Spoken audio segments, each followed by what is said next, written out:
What you are about to hear is not a story. This is real. Every name you will hear is a real person. Every death you will hear about actually happened. Harold Shipman was a family doctor in a small, quiet town in England. He visited sick people at their homes. He held their hands when they were dying. He signed their death papers when they passed away. He was also the biggest serial killer in British history. And for more than 20 years, nobody stopped him. This is not a story about a monster who hid in the dark. This is a story about a monster who sat in front of you, smiled at you, and told you everything is going to be fine. Before we go further, understand one thing. The people in this story were real human beings, mothers, grandmothers, neighbors. They trusted a man whose only job was to keep them alive. And he killed them one by one. Level 1, the ordinary man. Harold Frederick Shipman was born on January 14, 1946, in Nottingham, England. He grew up in a small, simple neighborhood. His family was not rich. They were ordinary working-class people. In that area, medical school was not something most people even thought about. But Harold was different. His mother made sure of that. His mother's name was Vera. She was a proud woman. From the time Harold was a small child, she told him he was special. She told him he was better than the people around him. She sent him to a better school. She filled his head with the idea that he was born for something greater. And then, when Harold was 17 years old, something happened that would change everything. His mother got cancer. He watched her die, slowly, in their small living room every week. The family doctor would come to the house with his black medical bag. He would give Vera a morphine injection, and for a short time, her pain would go away. Harold watched that doctor very carefully. He watched how the doctor walked into the room, how everyone became quiet, how one man, with one needle, had complete control over pain, over relief, over the moment suffering ended. Vera Shipman died on June 21, 1963. Harold was 17 years old, and something inside him that had been growing quietly for years locked into place forever. He applied to medical school the very next year. Level 2, the trusted healer. Harold Shipman became a doctor in 1970. He studied at Leeds School of Medicine. By 1974, he had joined a small doctor's practice in a town called Todmorden in West Yorkshire, a small, quiet mill town between the hills where everyone knew everyone, where people trusted each other without question. And in that town, he was liked, genuinely liked. Patients found him careful, attentive. He remembered their names. He remembered small details about their lives. He came for home visits when other doctors would not. He stayed late. But in 1975, something happened quietly that most people never heard about. The medicine records at the practice showed a serious problem. A powerful painkiller called pethidine was being prescribed in large amounts, but patients were not receiving it. Someone was taking it. When they asked Harold Shipman directly, he admitted it. He said he was addicted. He said it was a personal problem. He was sent to a treatment center in York. He was given a fine. He was officially warned by the medical board. And then he was allowed to continue working as a doctor. That one decision would cost 250 people their lives. In 1977, Shipman moved to a new practice in Hyde, Greater Manchester, a quiet suburb southeast of the city. Hyde was exactly the kind of town where a man like Shipman could hide inside respectability. People knew their neighbors. They trusted their local GP completely. He was not just a doctor, he was a part of the community. He did home visits when others would not. He listened. He gave people time. His patients felt cared for. And they were dying. But nobody noticed, because when an old woman with a bad heart dies at home, and the doctor who visited her that morning is also the man who signs her death certificate. Nobody asks questions. That was the system Harold Shipman used for over 20 years. He was the doctor, he was the witness, he was the authority, and he alone was in control of the paperwork of death. His first confirmed killing was a woman named Eva Leon, March 17, 1975. Eva was 70 years old. She had cancer. She was expected to die eventually, but not that morning. Shipman came to her home. He gave her what he called a routine pain injection. Within hours, Eva was dead. Her family was sad but not suspicious. She was old, she was sick. These things happen. The death certificate said, cancer of the stomach. Nobody questioned it. Nobody doubted it. Why would they? Eva Leon became the first. She would not be the last for a very, very long time. His method was simple, almost unbelievably simple.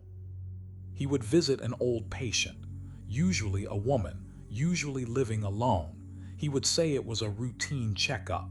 He would inject a deadly amount of diamorphine, which is medical-grade heroin, directly into their blood, enough to kill within minutes. Then he would wait. Sometimes he sat next to the body. Sometimes he went to the kitchen and made himself a cup of tea. When the patient was dead, he would arrange the body, put them in a chair, or lay them in bed. Then he would call the family, or simply leave, and wait for someone else to find them. Then he would sign the death certificate and move on to his next patient. Level 3, the faces of the dead. Mary Scrutt, 82 years old, Hyde, December 7, 1997. Mary had a daughter named Maureen, who visited her often. On that morning, Harold Shipman came to Mary's home. He said it was a routine visit. When Maureen arrived later that day, she found her mother dead in her armchair. She called the doctor. Harold Shipman came. He said he was sorry for her loss.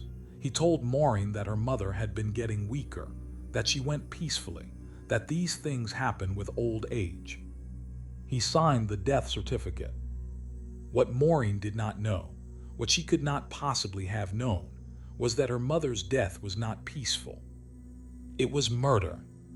A planned, deliberate injection of a deadly amount of diamorphine given by the very man now standing in her mother's living room, offering his sympathy.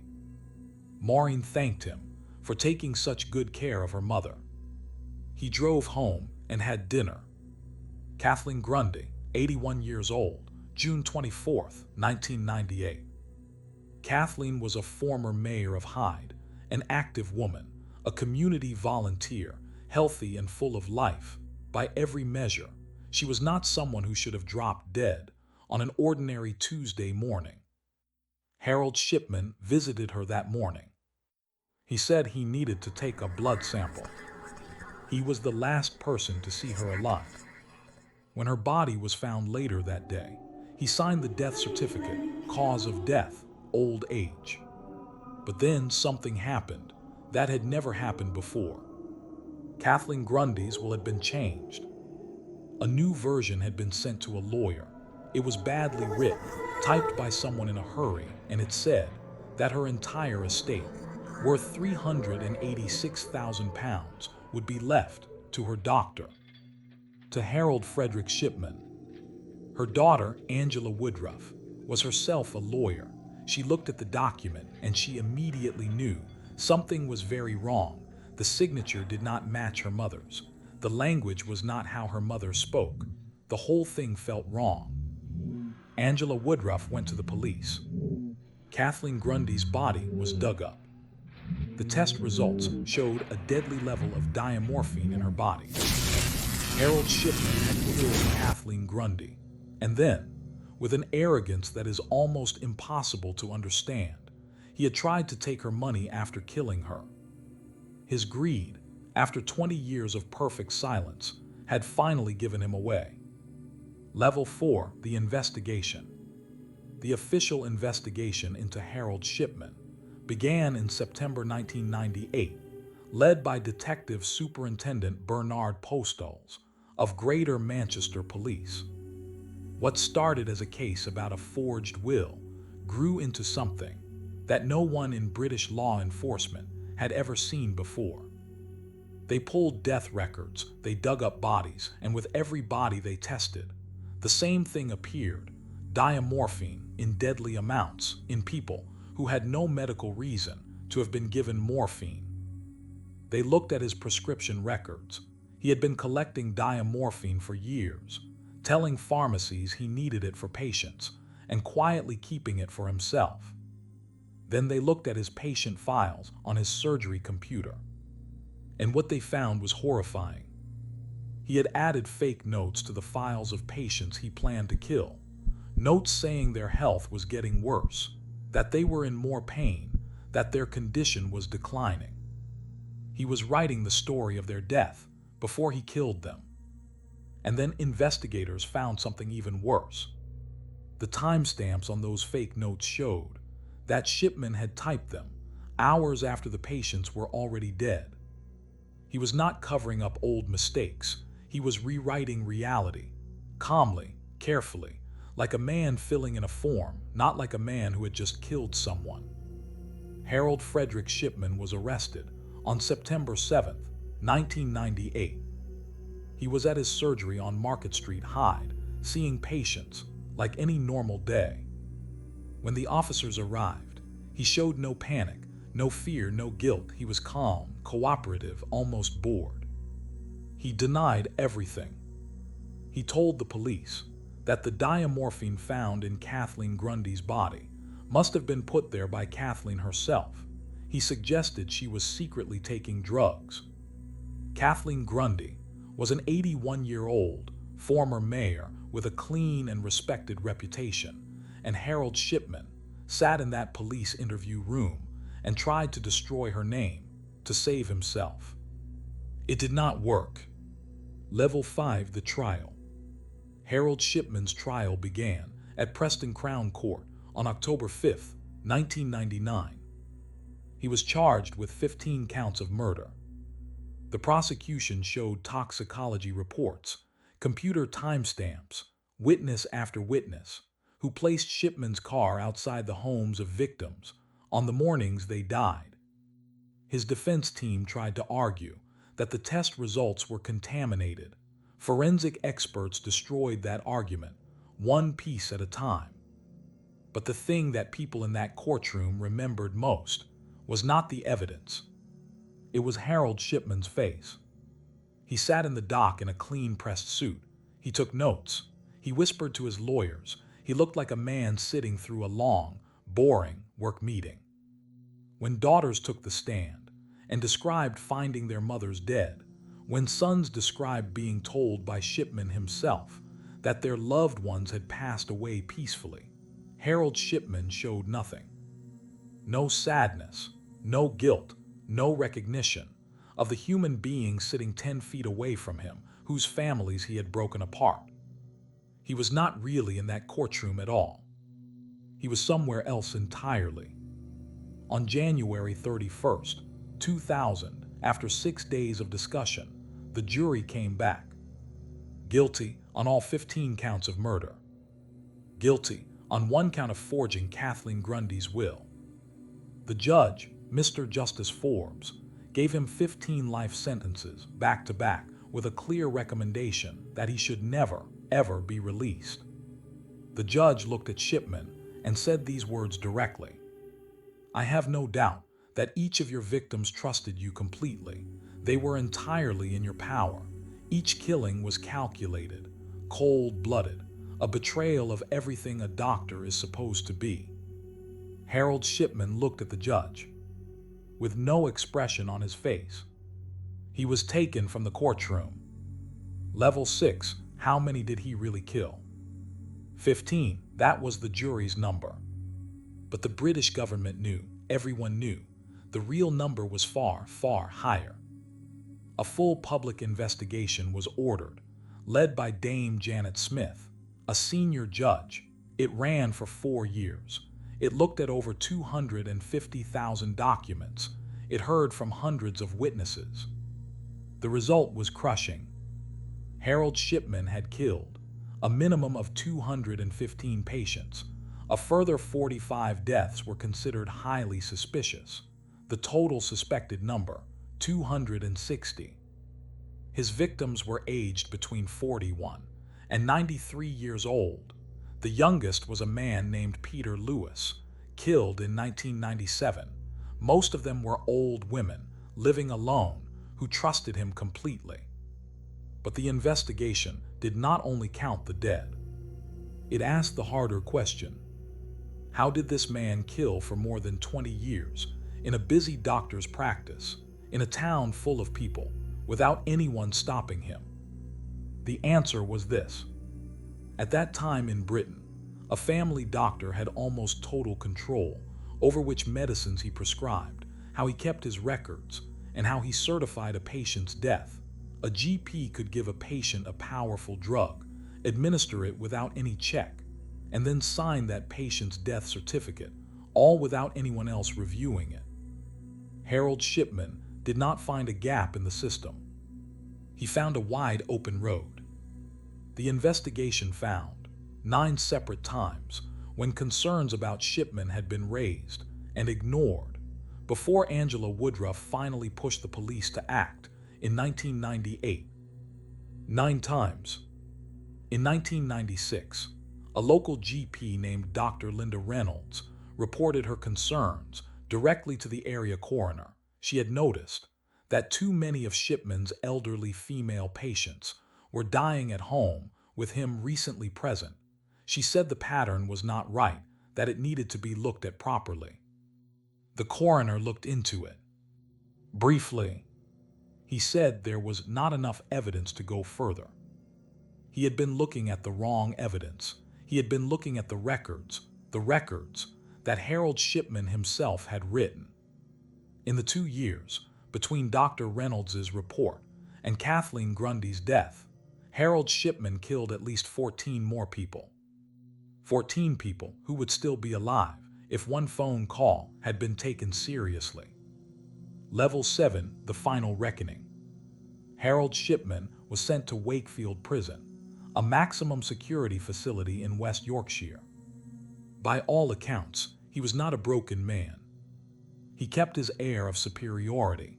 He gave legal advice to other prisoners. He was reportedly difficult, controlling, impatient.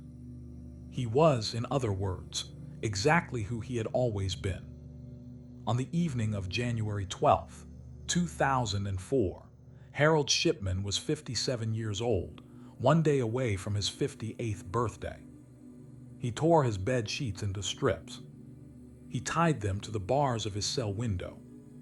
At 6:10 in the morning of January 13th, prison officers found him hanging. He was taken to the prison hospital and pronounced dead. Harold Shipman had taken his own life.